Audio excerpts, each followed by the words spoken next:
Jackie Van Da Griff vit une vie paisible et pleine de passion du haut de ses 22 ans. Elle est une jeune femme active, en plein développement et tournée vers les autres. Alors qu'elle recherche un travail dans un bar proche de son université, où elle y fait des études pour apprendre à rendre la vie des personnes meilleure, elle fait la rencontre d'un homme, au premier abord, tout à fait charmant. Mais c'est ce même individu qui va malheureusement mettre fin aux rêves et aux changements qu'aurait pu réaliser Jackie Van Da Griff. Bonjour à tous et bienvenue dans ce nouveau format nommé Au-delà de l'obscurité, l'histoire tragique de Jackie Van Da Griff. Et avant de commencer cette vidéo, je tiens à remercier le sponsor du jour, CyberGhost VPN, premier sponsor de la chaîne et c'est pas rien. Et d'abord, qu'est-ce qu'un VPN? Même si je pense que vous savez tout ce que c'est à force d'en entendre parler partout, mais un petit rappel ça ne fait pas de mal. Puis il faut que je le fasse pour la sponsor, alors qu'est-ce qu'un VPN donc? VPN veut dire réseau privé virtuel en français. Et avec CyberGhost VPN, toute votre activité sur internet passe par un tunnel VPN sécurisé. Votre adresse IP est cachée et vos données sont scriptées. Là tout de suite ça peut faire peur, mais pas d'inquiétude, le logiciel est très simple à utiliser. Pour commencer, CyberGhost VPN est l'un des leaders mondiaux du réseau privé virtuel avec plus de 38 millions d'utilisateurs. En plus de ça, le groupe est expert du déblocage de contenu géorestreint, c'est-à-dire qu'en un clic, vous pouvez consulter tout le contenu à l'étranger que vous ne pouvez pas voir avec une adresse IP en France. Et quand je dis tout, c'est tout. Des sites web, des vidéos YouTube ou des catalogues de plus de 40 services de diffusion en streaming comme Netflix, Disney+, Prime Video et bien d'autres. Et même si vous voulez voir des enquêtes, des informations ou même des threads d'horreur trouvables seulement à l'étranger, eh bien vous pouvez utiliser CyberGhost VPN. C'est pas génial? En d'autres termes, vous pourrez profiter de programmes exclusifs d'autres pays dans le monde entier. En plus, un seul abonnement peut protéger jusqu'à 7 appareils en même temps, afin que vous puissiez le partager avec votre famille et vos amis, ou simplement protéger tous les appareils de votre maison. Et devinez quoi? CyberGhost VPN est noté 5 étoiles sur 5 sur Trustpilot, par plus de 14 000 utilisateurs. Vous êtes donc entre deux bonnes mains. Et moi qui adore regarder les avis avant d'acheter quelque chose, et je suis sûr que c'est pareil pour vous, j'aurais foncé direct. En plus, CyberGhost VPN est fortement recommandé par les grands sites comme Clubig, Fandroid, Presse Citron et Journal du Geek. Et donc, si vous êtes intéressé par CyberGhost VPN, c'est le moment idéal pour en faire l'acquisition. Pourquoi? Eh bien parce qu'en cliquant sur le premier lien dans la description, vous pourrez bénéficier d'une offre incroyable. 83% de réduction sur un abonnement à 2,03 par mois, c'est précis. J'ai essayé de négocier les 3 centimes, mais rien à faire. On était au max de la remise. Et en plus de ce tarif incroyable, vous profiterez de 4 mois supplémentaires totalement gratuits. Et surtout, vous soutenez énormément la chaîne. Toujours pas convaincu ou encore hésitant? Pas de souci, vous êtes satisfait ou remboursé pendant 45 jours et aurez à votre disposition un SAV en français très réactif 24 heures sur 24 et 7 jours sur 7. Vous aurez donc pleinement le temps de tester le produit et de voir s'il répond effectivement à tous vos besoins de confidentialité et de sécurité. Et un dernier point très important, CyberGhost ne collecte pas ni ne partage vos données. Vous êtes donc totalement anonyme et personne, même CyberGhost lui-même, ne sait ce que vous faites en ligne. Et donc, il ne revendra pas vos données non plus, comme ça peut être le cas actuellement si vous naviguez sans ce VPN. Alors, commencez à protéger votre vie numérique et votre anonymat en profitant d'un prix très réduit tout en soutenant énormément la chaîne. Tout ça en cliquant dans le premier lien de la description. Merci de m'avoir écouté et retour à la vidéo. Aujourd'hui, nous allons explorer la vie d'une jeune femme nommée Jackie Van Da Griff. Une femme dont le parcours a été brutalement interrompu par un meurtre. Plongeons dans son passé, son parcours et découvrons les détails troublants entourant son meurtrier, Charles Bryant.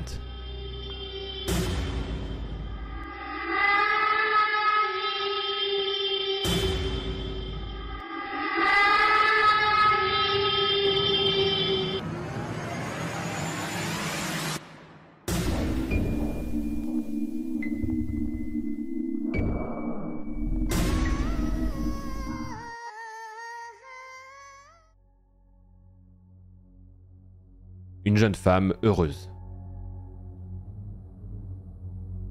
Jackie Van Da Griff est née le 12 mars 1994 à Arlington, Texas. Issue d'une famille aimante, elle grandit dans un environnement stable et développe une passion pour la danse dès son plus jeune âge. Brillante étudiante, Jackie excelle dans ses études et se distingue par son talent artistique. Jackie grandit donc dans une famille très présente et proche, entourée de ses parents et de son frère aîné. Elle pratique, comme je le disais, assidûment la danse, participant à de nombreux spectacles et compétitions. Sa détermination et son talent lui valent de recevoir des prix et des éloges dans ce domaine. Au collège et à l'université, Jackie continue de briller académiquement et devient une figure respectée dans sa communauté étudiante. Elle est appréciée pour sa gentillesse, sa générosité et son sens de l'humour. Jackie se lance ensuite dans des études en nutrition à la Texas Women's University à Denton au Texas, où elle se distingue par son travail acharné et son engagement. Dans une courte vidéo de Jackie, elle dit qu'elle voulait se spécialiser en santé parce que la nutrition et la bonne alimentation sont vraiment importantes pour elle et pour les autres.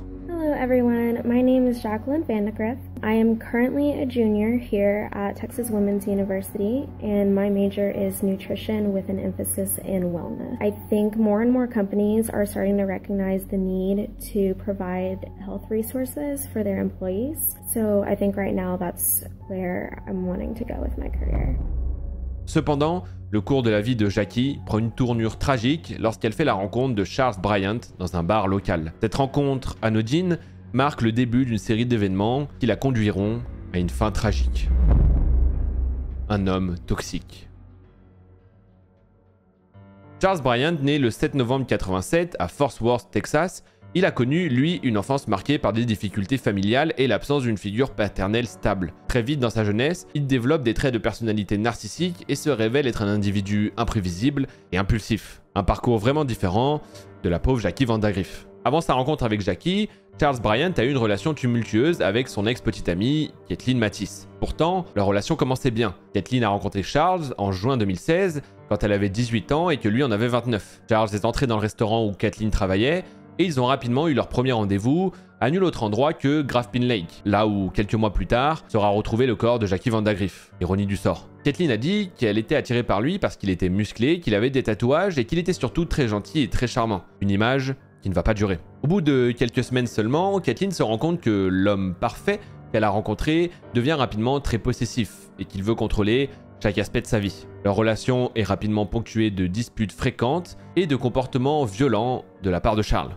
Kathleen décrit Charles comme un individu toxique, capable de passer du charme à la violence en un instant. Ne pouvant plus aller et venir à sa guise, elle savait qu'elle devait sortir de la relation avant que son libre arbitre ne disparaisse totalement. En août 2016, donc, alors qu'elle commençait le semestre d'automne à l'université du nord du Texas à Denton, Kathleen décide de rompre avec Bryant. Et comme vous en doutez, il l'a très bien pris. C'est faux. Au lieu de s'éloigner d'elle comme elle le voulait, il s'est juré de la récupérer à tout prix. Et le soir même où elle lui avait dit que c'était fini, il a commencé à la harceler. Quelques jours après la rupture, Charles Bryant a commencé à se présenter très régulièrement à l'université où son ex-petite amie était inscrite. Puis, suite aux demandes de Kathleen de l'empêcher de rentrer dans l'université, et à ses intrusions répétées et jugées envahissantes, la sécurité lui a interdit de remettre les pieds sur le campus. Mais Charles, sans se décourager, a commencé à se présenter au travail de Kathleen. Et après que la direction l'ait informé qu'elle ne pouvait pas assurer sa sécurité, elle n'a eu d'autre choix que de chercher un emploi ailleurs, d'espérer qu'il ne la retrouverait pas. Avec tout ça, on se rend bien compte que bien qu'ils ne soient plus ensemble, ils contrôlent toujours sa vie. Puis encore quelques jours après, il a de nouveau été retrouvé sur le terrain de l'université malgré l'interdiction. Charles a été arrêté à ce moment-là et accusé d'intrusion.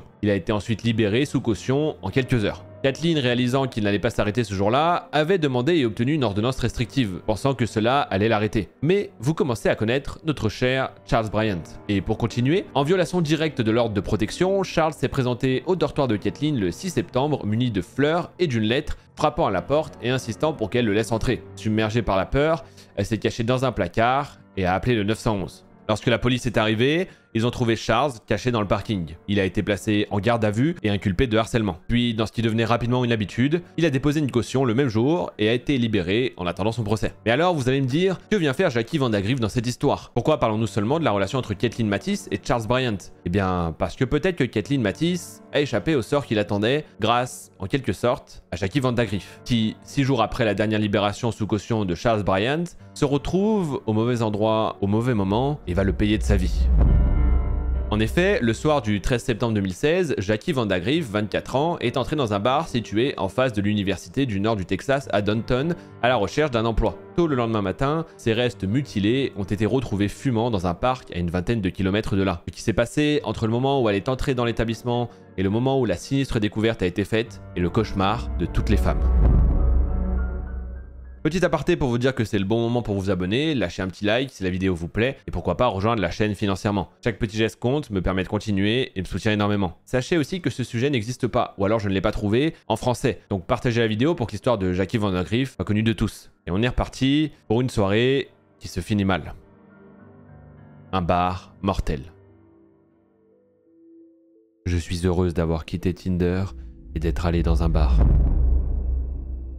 Jackie Vandegrift entre donc dans un bar nommé Fry Street Public House et commence à parler au barman de sa recherche de poste. Mais très vite, comme on peut le voir sur une vidéo de surveillance, un homme s'approche d'elle, identifié plus tard comme étant Charles Bryant. Les deux s'entendent bien et rigolent ensemble Et après avoir fait plus ample connaissance, ils quittent le bar. Une fois dehors, plutôt que de se séparer, ils sont montés dans la voiture de Bryant et se sont dirigés vers un autre bar où ils ont continué leur rendez-vous impromptu. Vers 23 h, ils ont été filmés en sortant du bar. Ces images que vous voyez à l'écran seraient la dernière fois que Jackie a été vue vivante par quelqu'un d'autre que son assassin.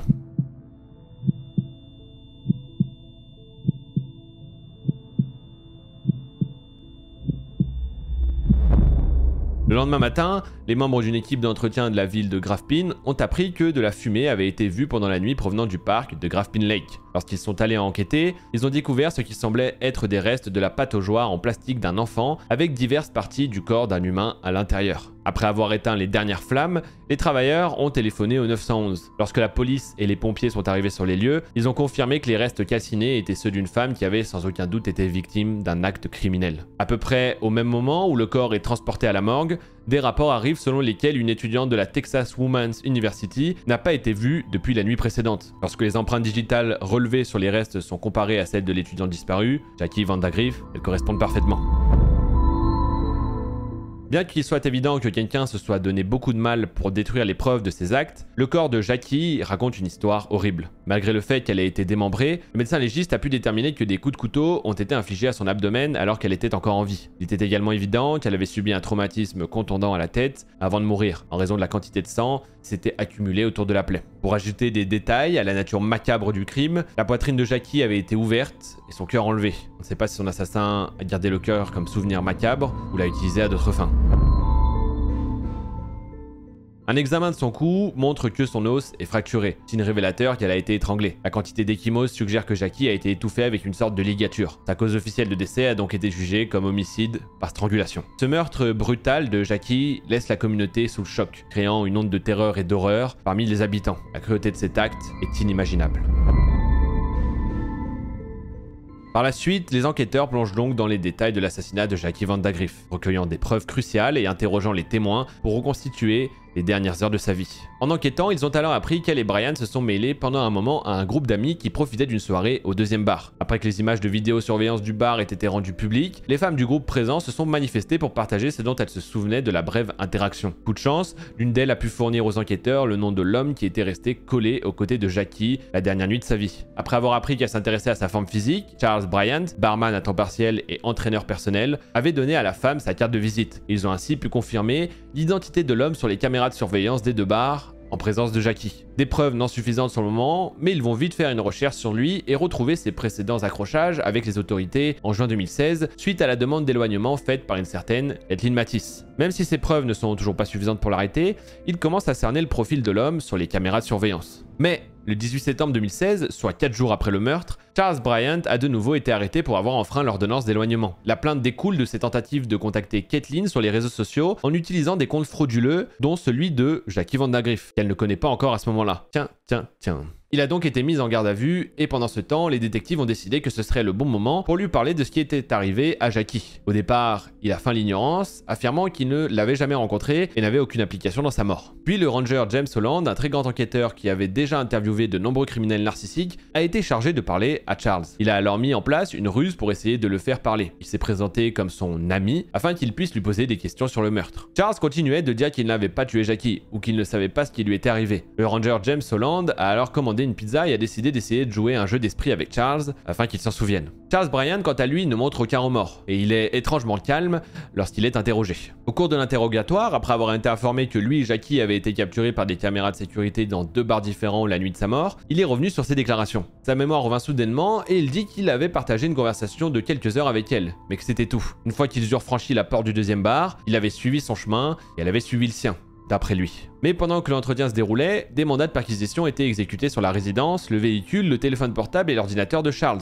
À la fin de la journée, plus d'une centaine d'objets avaient été retirés et déposés en preuve, y compris une scie à métaux avec ce qui semblait être des cheveux accrochés à la lame, un fragment d'os, un sac fourre-tout avec la carte d'identité de Jackie à l'intérieur et une cache d'armes à feu et munitions. Un couteau de chasse, un serre-câble et un pistolet paralysant ont également été confisqués, tous testés positifs pour la présence de l'ADN de Jackie. Puis, Lorsque l'extérieur de la maison a été fouillé, un cercle d'herbe morte dans la cour arrière a suggéré qu'un objet qui était resté sur place pendant un certain temps avait récemment été déplacé. Après avoir parlé avec plusieurs connaissances de Charles, les détectives ont déterminé que l'objet en question était une piscine bleue pour enfants, comme celle dans laquelle a été retrouvé le corps de Jackie Vandagriff.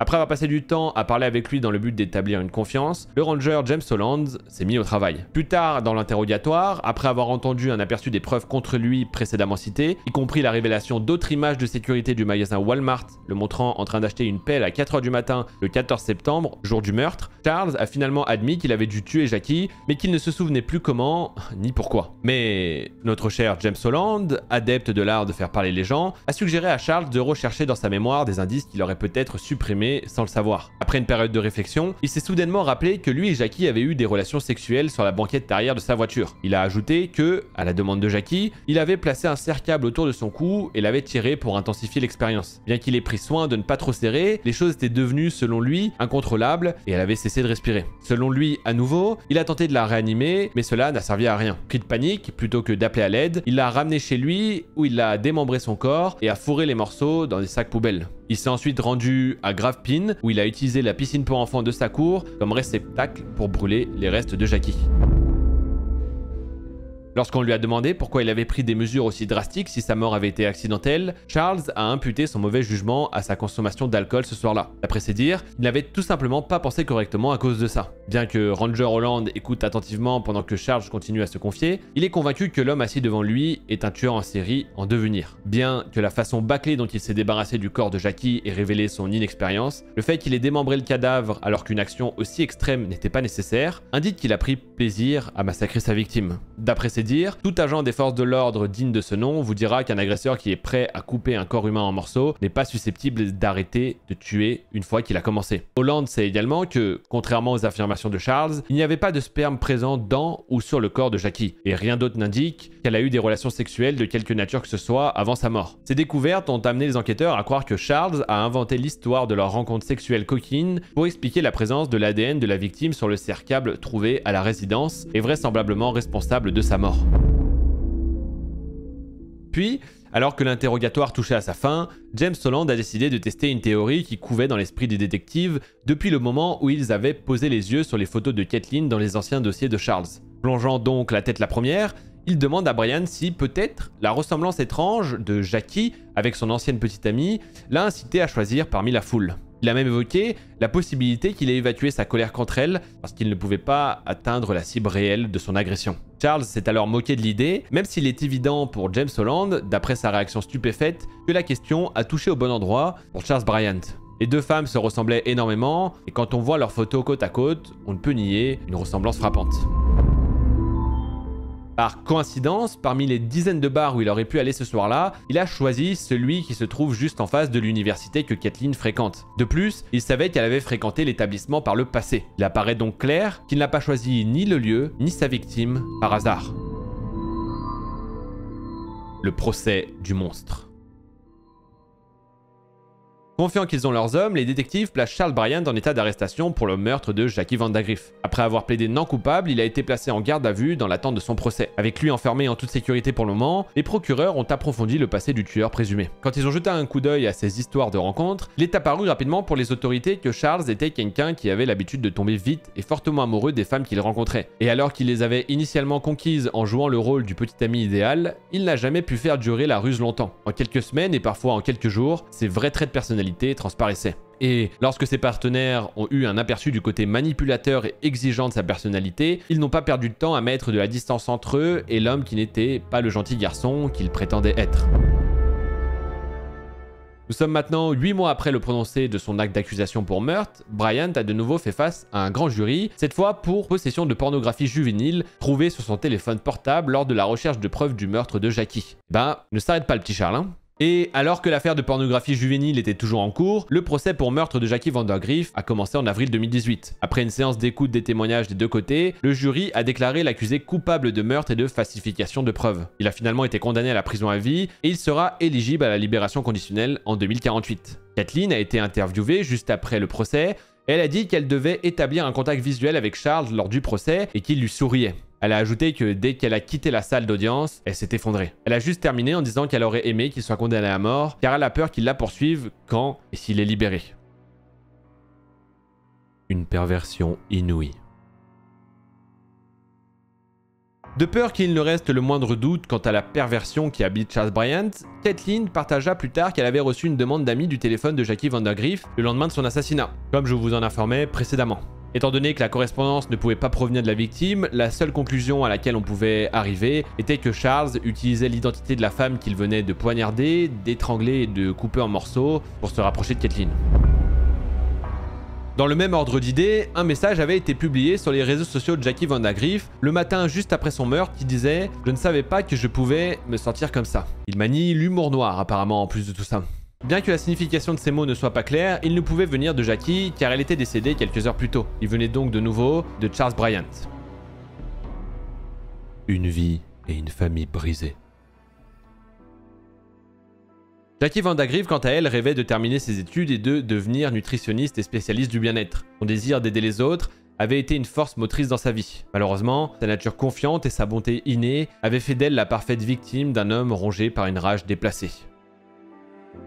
Pour Kathleen, bien qu'elle n'ait jamais imaginé que Bryant ait été capable de tuer, elle se débat toujours avec la culpabilité de ne pas avoir pu avertir Jackie Vandergriff, une femme qu'elle ne connaissait pas, du comportement troublant de Charles Bryant avant qu'il ne soit trop tard. Et son cœur se brise pour la famille Vandergriff, dont le chagrin est immense. À son insu, Jackie, dont les traits délicats et les longs cheveux blonds faisaient d'elle une sosie de Kathleen Matisse, était entrée dans le piège de Charles Bryant. Tout bien considéré, il ne fait aucun doute que même s'il riait et souriait avec elle, il avait déjà décidé qu'elle allait mourir avant la fin de la nuit.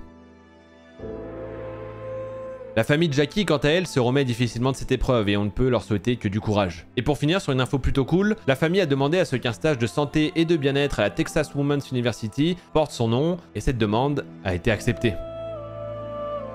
Aujourd'hui, nous avons plongé dans la vie de Jackie Vandergriff, une jeune femme brillante dont le destin tragique a été brutalement interrompu. Son histoire rappelle l'importance de la vigilance face aux signes d'abus et de violence. Et j'espère que sa mémoire perdurera à travers les actions visant à prévenir de tels drames et à promouvoir la sécurité pour tous. Je rajouterai une seule chose. Si vous ou quelqu'un que vous connaissez est confronté à des situations d'abus ou de violence, n'hésitez pas à demander de l'aide auprès des autorités compétentes ou des organisations dédiées à la protection des victimes. La prévention et le soutien sont essentiels pour éviter de futures tragédies. Je tiens à remercier une fois de plus notre sponsor CyberGhost VPN d'avoir rendu possible la vidéo d'aujourd'hui. Si vous êtes à la recherche d'un excellent service VPN à un prix incroyable tout en soutenant énormément la chaîne, cliquez sur le lien dans la description et obtenez une confidentialité numérique complète pour seulement 2,03 € par mois, plus 4 mois gratuits et un très gros soutien à la chaîne. Merci encore. Et si la découverte de cette histoire t'a plu, même si ce n'est pas forcément le bon terme, abonne-toi. Et si vous voulez voir plus de vidéos d'horreur, c'est ici que ça se passe. Sur ce, je vous dis à très bientôt pour une nouvelle vidéo sur le thème de l'horreur. Bisous la famille.